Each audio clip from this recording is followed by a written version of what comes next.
Um, yeah, it's kind of a dreary one today, but Yeah, we got a really great play going, so that makes it better. we do. We Yeah. do.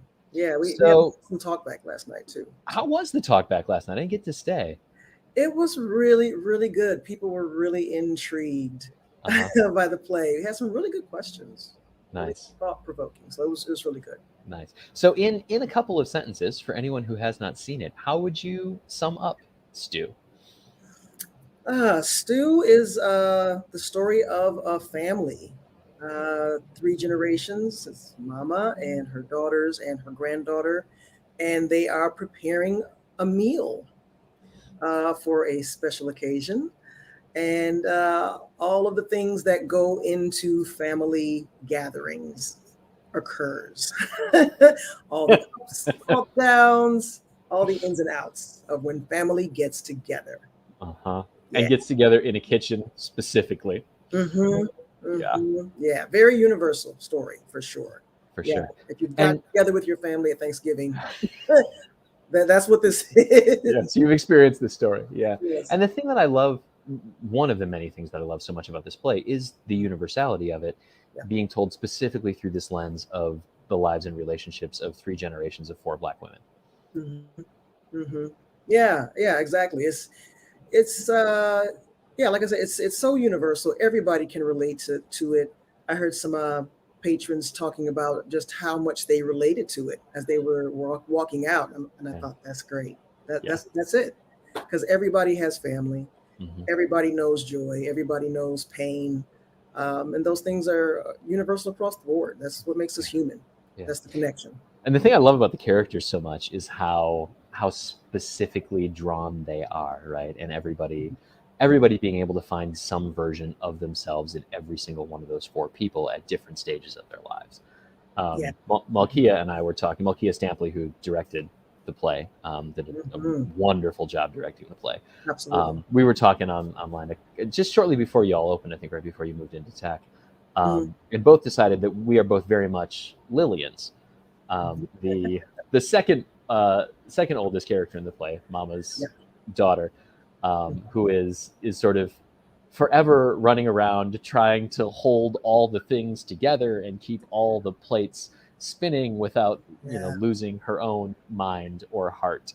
Um, Yeah. but also, that Nellie as a 17-year-old. I mean, anybody who's been 17 Hmm. can certainly relate to Nellie's core position of wanting to be an adult so desperately Yeah. and just not being there yet. And our 12-year-old little mama, the youngest in the play, who just wants somebody to pay attention to her, right? And just Right. feel accepted into this world of grown siblings and family, even though she's Hmm.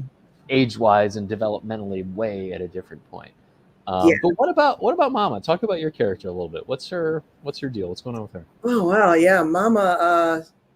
I always say Mama. She loves hard. Ah, Some people just love hard, uh-huh.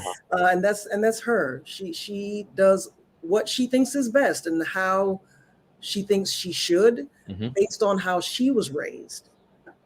So she's just kind of passing along traits and customs and how to do things. Excuse me, the way her mother taught her. Uh-huh. So she doesn't know any different from that. Yeah. So she wants to pass that along, for better or for worse.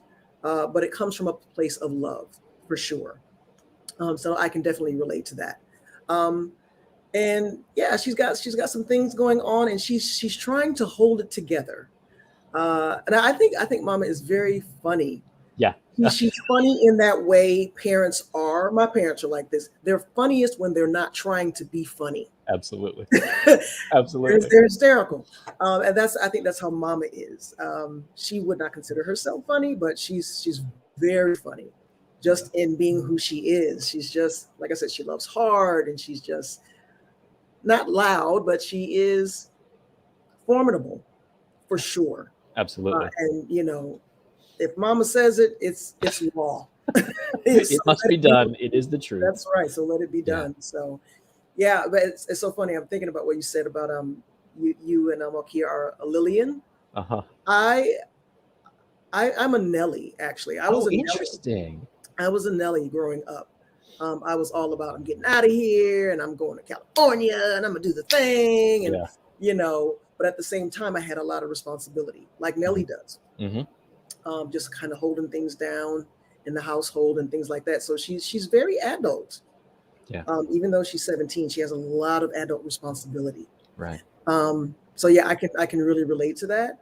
As I'm as I'm maturing, I am definitely become more of a mama. Uh-huh. Sure. I am definitely. So I'm kind of a half and half. I relate to both of those characters very, very Yeah. much. Yeah. And one of the other things that I think the play does so well that is particularly illuminated in the way y'all are playing it Hmm. is is the way our personalities and our roles in the world change based on the context of who we're around, particularly with our families. Yeah. Lillian having to balance this notion of like being a parent and being a child simultaneously, Yeah. with two other people in Lil Mama and Mama who never let her forget that she is both of those roles simultaneously. Yeah. Um, Yeah. it's so tricky and challenging and difficult, and It really is. It's a tightrope, of a character. But Crystal Drake, she walks it so beautifully. yeah, She she really does. does. But it's like being a piece of, like silly putty, being pulled in one direction and then the next, and Yep. it's tough. Yeah. It really is. So But that one of the things that we all, again, just talking about the universality of it, we all have those experiences. I mean, yeah. my brother, who is a grown human of in his late 30s, Mhm. and is married and has a family and all this stuff, will still in some way be perpetually 12 years old to me, because that's how old he was when I left for college and sort of like began my own independent life, right? So there's always a little bit of him that is sort of frozen in amber that way. Yeah, um I get that. yeah, I it's get that. so Yeah. strange. It is. And we were talking in rehearsal one day, and we all discovered everybody in the play, myself and Shola and Milena, Crystal, we're all the youngest. We're, Really? we're Oh, all the that's babies in our interesting. family. Yeah, we thought so too. We're like, okay, what is it? What is that about? Wow. But yeah, we're all the youngest in our I families. would not have pegged you as a youngest. Yeah, I am. I am youngest of four. Huh. Significantly younger? Yes, yes. My nearest sibling is 7 years Oh, older wow. than me. Okay. Yes, like 7, 9, and 10 years older than me. Wow. Yeah. Hmm. Interesting. That's why I say I can relate to To Nelly. Nelly, of course you can. I'm like, oh, poor Nelly. She has to do all this work, and Mama's always barking orders at her. I'm Yeah. like, oh, Nelly, I feel you, girl. Yeah. Wow. Yeah, Interesting. So yeah. what is in terms of your, just going out there every night and doing the thing, what are you enjoying the most about it? What are you taking away from I enjoy just playing with the other actresses and just being on that stage with them. it? Yeah. I really do. When we're in those scenes when we're all together and just relating and looking in each other's eyes, Yeah. it's such a joy. It really is, just to be able to tell a story together and collaboratively. And we get to do it every night. And it's such a story of healing and Mhm. transformation. And like I said, universality. It's just wonderful. Yeah, I just enjoy being there and um, hearing the audience respond, right? Because you Yeah. don't get that on a Zoom call. You sure don't. So knowing that the audience is with you and they're listening, and to just hear all the little sounds that they make when certain things happen. Yeah. There was an audience whenever Mama entered, I would hear, "Uh-oh." I'm like, "No, not uh-oh." Or just or just the tears Yeah. of laughter. It's Well, it, those are the uh-ohs. Those are the Nellies in the audience, right? Anybody who's uh-ohing. I don't know. I don't know. It just took me by Yeah. surprise. That's great. But How long has it been since you've worked in front of an audience? uh, my last show was 2001. It was 2020, Okay. like that January or something like that. Sure. So like Sure. what? So right before everything shut down. Yeah, right before the world. Yeah. Wow. Yeah. Yes. And Mhm. how has it been being back in front of an audience? It's home. Yeah. It it feels great. It's so comfortable. Um, yeah, it's what I enjoy. So it's like coming home. Thank goodness. Yeah. You know. Um, yeah, I was talking to one of the patrons last night, and he wanted to know certain things about the play, and Mhm. I said, well, what do you think? Yeah. you know, uh, in terms of this art form, I was thinking about this today. It's one of the last places I think where we can have a difference of opinion and still be civil Right. to one another. Right. That's what good art will do. Yeah. Everybody in the audience has a different life experience, regardless of the story that we're telling. Based on your life experience, you're Mhm. going to see it through a certain lens, Yeah. and it's going to be different for everybody. And that's what I enjoy. That's why I say, well, it's whatever you think it is, Yep. sir, and whatever she thinks and she thinks. Yeah. Um, and that's the beauty of a well-told story. Yep. And Zora Howard has written. It's just so beautiful and so layered. Yeah. Um, and it's a joy to get to tell this story every single night. Well, and those differences of opinions being, not just a safe space for that to happen, but actually making the experience richer. Yeah. I mean, in being able to, as you say, bring our own life experiences to it and illuminate all sorts of things that Hmm. that we wouldn't even begin to consider based on our own very narrow lenses, and it taking other people to, Yeah. yeah, to really, really open those things up. Talking of home a little bit, Yeah. it's been a while since you have performed in the city of Milwaukee, um, and as a place that was for a while a home for you. Um, Yeah. how's it feel coming back? It's good. It's been bittersweet, Uh-huh. as you know. Oh yeah, Yeah, a couple of things that transpired, uh, but overall, it's been great. It good. really has. I go to my old haunts, mostly like walking along the lake. I'm from Atlanta. There's no water there, Yeah, so being this close to the lake is just, it just feels so good to see water every day. yeah, Um, so it's been really great, and just seeing colleagues that I know and love around here. So yeah, it's been really nice. yeah. It's yeah, it's been awesome to have you back, Thank you. and feels like just a couple days ago. I mean, just seeing you on stage doing the show, it's like, oh yeah, that Olivia's on stage. I This feels know. right. No, yeah, it was what, like a decade was the Yeah, I think last time I so. had performed here. Yeah, Hmm. let's It not was. leave it that long till the next one. Certainly. Let's not.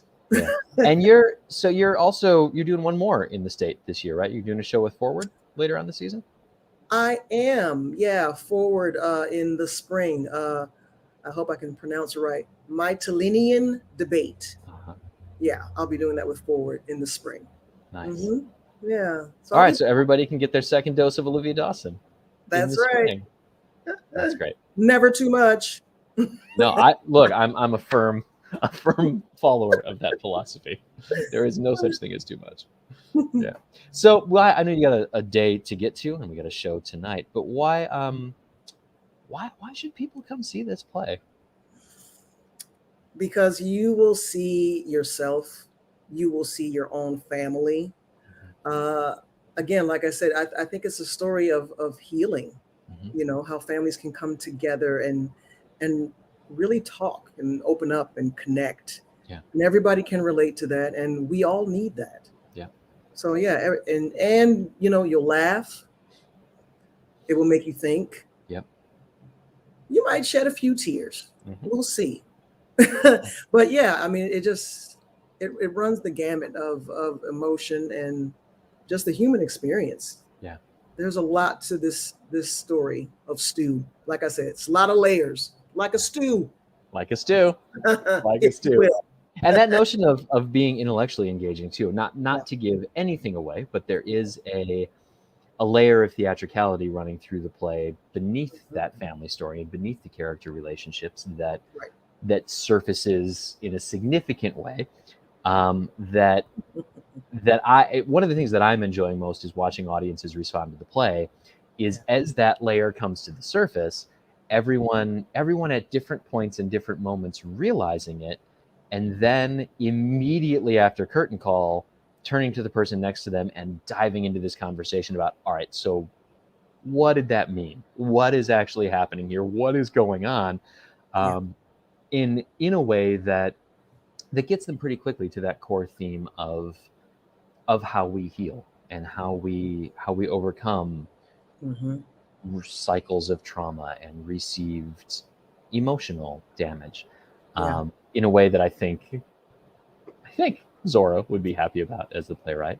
But it's a great, it not only fills people emotionally, but it's also a great intellectual exercise for anyone who Mm-hmm. really loves the theater and truly theatrical events. Um, Yeah. it's hard for me to imagine this play on a screen or on film, um, Mm-hmm. because of that, just that theatrical expansion that it undergoes. Yeah. Uh, and we're not Agreed. going to say anything more about it because it's a secret, and we want people to experience themselves. But That's right. That's right. So yeah, you have to come and experience it in live theater for sure. You are absolutely right about that. I know that you all did it via Zoom, mhm. but Zoom has its limitations. Oh yeah, So yeah, to experience it in the theater, it's amazing. Like I said, we're telling a certain story. Life experience will make you view it in a certain way. So it's like we're here, the audience is here, right in there. yep. And You that's know, where plays live. That's where the that's theater where it lives and lives. exists, And you in that can't get it space right in anyplace between. else No, except you in can't. the theater. Nope. And it's so great to be back in that space. It is. It It just really feels, is. like you said, it feels like home. Mm-hmm. So Absolutely. come home, everyone. Come see That's right. Olivia at home. Stew by Zora Howard runs through November 7th. We've got 10 performances left. Pay What You Choose performance this Saturday, tomorrow at 4 p.m. So if you don't have tickets, if you're looking for a way to come back to the theater a little more economically, Yeah. Pay What You Choose performance tomorrow afternoon. But worth your time, 90 minutes straight through. Everybody's got to be vaccinated. Everybody's got to wear a mask the whole time. Everyone who works in the building is vaccinated. So it is an as safe as can be environment as well. And we look Yeah. forward to having you back in it. Uh, Thank you, friend. All Nice to righty. connect a little bit. And yeah, have a good day. We'll see you All right. later. You too. Thanks, all. Take care. Bye.